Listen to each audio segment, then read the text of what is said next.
mal de temps que vous occupez des trans. Ouais. Pensez-vous pouvoir développer encore plus les trans aujourd'hui? Alors en fait, j'emploierais pas le mot développer, j'emploierais plutôt le mot déployer. Ça veut dire qu'on peut faire évoluer le festival mais dans les limites de sa cohérence. Tu vois, comme le festival est basé sur la curiosité, sur des groupes pas connus, on ne peut pas le développer quantitativement au-delà de 15 000 spectateurs. On ne peut pas faire un festival avec 30 000 spectateurs le même jour comme un festival d'été par exemple. Parce que ce ne seraient pas des bonnes conditions pour voir des artistes qui ont, on va dire, qui sont pas forcément à l'aise sur des très très grandes scènes, quoi. Voilà. Parce que certains d'entre eux qui passent ce soir au Parc Expo ne sont jamais montés sur des scènes aussi grandes, 3 000, 4 000 et puis 6 500 sur le hall 9. Quoi. Donc je ne me vois pas vraiment faire un festival avec une scène à 15 000 par exemple, une scène à 18 000 et la programmation n'irait pas forcément avec. Quoi. Donc là par exemple, on ne se développera pas comme ça. Et on déploiera le festival mais dans les limites de son projet, du projet vraiment. Quoi. Voilà. Là on a voulu changer un peu, parler d'une question qui n'a rien à voir avec la musique. Ah d'accord. On est comme ça. Du coup, si vous étiez seul sur une île déserte et que vous aviez le choix de prendre 3 objets, vous prendriez lesquels? 3 objets. Sans doute un bouquin. Ouais. Sans doute un bouquin. Lequel? Un album de musique. Et le 3e objet, un truc à manger.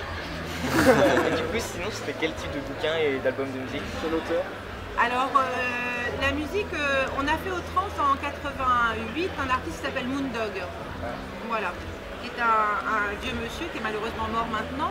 Et en fait, il avait comme particularité d'être le fils d'un pasteur. Donc, il a été élevé dans les grandes plaines du Far West. Et en fait, il a mélangé une musique très très classique, tu vois, symphonique, comment dirais-je, des chaconnes du Moyen-Âge, avec des rythmes indiens, puisqu'en fait son père était évangéliste dans des réserves indiennes. Quoi. Et ça fait une musique très particulière, très très particulière. Ça répond en plus un peu à ta question, tu vois. Et donc j'adore toujours, c'est toujours un de mes albums préférés, voilà, qui me fait toujours autant d'effets. Ça c'est pour le disque. Pour le bouquin, sans doute un bouquin d'art. Un bouquin d'art, parce que j'ai fait quand j'étais étudiante, il y a très très longtemps. En fait, j'ai commencé Histoire de l'art. Alors j'ai arrêté de faire autre chose, mais j'aime bien les bouquins d'art. Voilà. Et à manger, parce que je suis gourmande. Donc de préférence un dessert.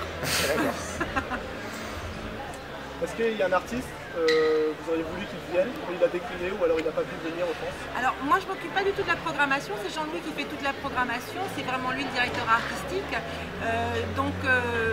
En fait moi j'ai pas de demande par rapport à la programmation.